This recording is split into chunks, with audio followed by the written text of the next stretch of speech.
ಪಿಂಚಣಿ ನಿಧಿ ನಿಯಂತ್ರಣ ಮತ್ತು ಅಭಿವೃದ್ಧಿ ಪ್ರಾಧಿಕಾರ, ಲೀಡ್ ಬ್ಯಾಂಕ್ ಹಾಗೂ ಕೆನರಾ ಬ್ಯಾಂಕ್ ಸಹಯೋಗದಲ್ಲಿ ಹಮ್ಮಿಕೊಂಡಿದ್ದ ರಾಷ್ಟ್ರೀಯ ಪಿಂಚಣಿ ವ್ಯವಸ್ಥೆಯ ಆರ್ಥಿಕ ಸೌಕರ್ಯ ಕುರಿತ ಜಾಗೃತಿ ಕಾರ್ಯಾಗಾರಕ್ಕೆ ಪಿಂಚಣಿ ನಿಧಿ ನಿಯಂತ್ರಣ ಮತ್ತು ಅಭಿವೃದ್ಧಿ ಪ್ರಾಧಿಕಾರದ ಪ್ರಧಾನ ವ್ಯವಸ್ಥಾಪಕ ಆಶೀಶ್ ಕುಮಾರ್ ಬೆಳಗಾವಿಯಲ್ಲಿಂದು ಚಾಲನೆ ನೀಡಿದರು. ಈ ವೇಳೆ ಬೆಳಗಾವಿ ಜಿಲ್ಲಾ ಕೃಷಿ ಇಲಾಖೆಯ ಜಂಟಿ ನಿರ್ದೇಶಕ ಎಚ್ಡಿ ಕೋಳೇಕರ, ಲೀಡ್ ಬ್ಯಾಂಕ್ ವ್ಯವಸ್ಥಾಪಕ ಪ್ರಶಾಂತ್ ಘೋಡಕೆ, ಕೆನರಾ ಬ್ಯಾಂಕ್ ವ್ಯವಸ್ಥಾಪಕ ಜಿ ಶಿವಕುಮಾರ್, ನಬಾರ್ಡ್ನ ಉಪನಿರ್ದೇಶಕ ಅಭಿನವ ಯಾದವ್ ಸೇರಿದಂತೆ ಹಲವರು ಉಪಸ್ಥಿತರಿದ್ದರು.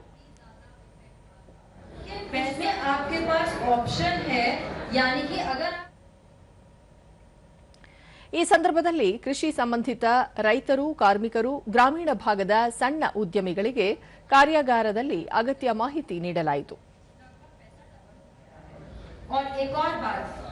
इनकी उम्र पिछले वाले से ज्यादा थी. अगर यही 5,000 रुपए पहले वाले डालते तो उसमें और भी ज्यादा इफेक्ट आता. पैसा जितनी देर पैसे पे काम किया जाएगा, पैसा उतना ही ज्यादा ग्रो करता है.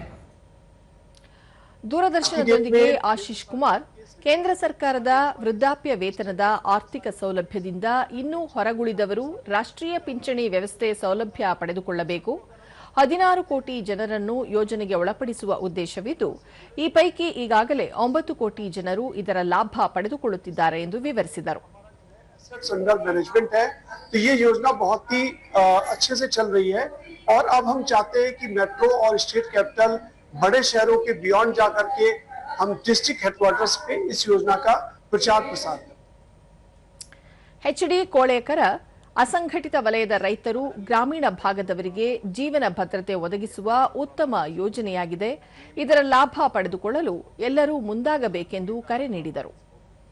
ಎಲ್ಲರದರಲ್ಲಿ ಭಾಗವಹಿಸಲಿಕ್ಕೆ ಅವಕಾಶವಿದೆ. 18 ವರ್ಷ ಮೇಲ್ಪಟ್ಟವರು ಭಾಗವಹಿಸಬಹುದು, 85 ವರ್ಷ ಮಟ್ಟ ಭಾಗವಹಿಸಬಹುದು. ಎಷ್ಟು ಅವರು 10 ರೂಪಾಯಿ ಆಗಿರ್ಬೋದು, 20 ರೂಪಾಯಿ ಆಗಿರ್ಬೋದು, ಎಷ್ಟು ಅವರು ತಿಂಗಳ ಆಗಿರ್ಬೋದು, 6 ತಿಂಗಳು ಆಗಿರ್ಬೋದು ಸೇವಿಂಗ್ ಮಾಡ್ಲಿಕ್ಕೆ ಅವಕಾಶ ಇದೆ. ರೈತ ನಿರ್ವಣ್ಣೆ ಬಸವಣ್ಣಿ ಬುಷಿ, ಪ್ರತಿ ತಿಂಗಳ ಪಿಂಚಣಿ ಬಂದರೆ ಇದರ ಆಧಾರದ ಮೇಲೆ ಜೀವನ ನಡೆಸಲು ಸಾಧ್ಯವಾಗುತ್ತದೆ ಎಂದು ವಿವರಿಸಿದರು. ನಾವು ವರ್ಷಕ್ಕೆ ಒಂದು 5,000 ಕಟ್ಟಿದ್ರು ಅವ್ರಿಗೂ ಒಂದು ತಿಂಗಳ 8,000 ಬರುವಂಗ ಒಳ್ಳೇದೈತಿ ಸರ್.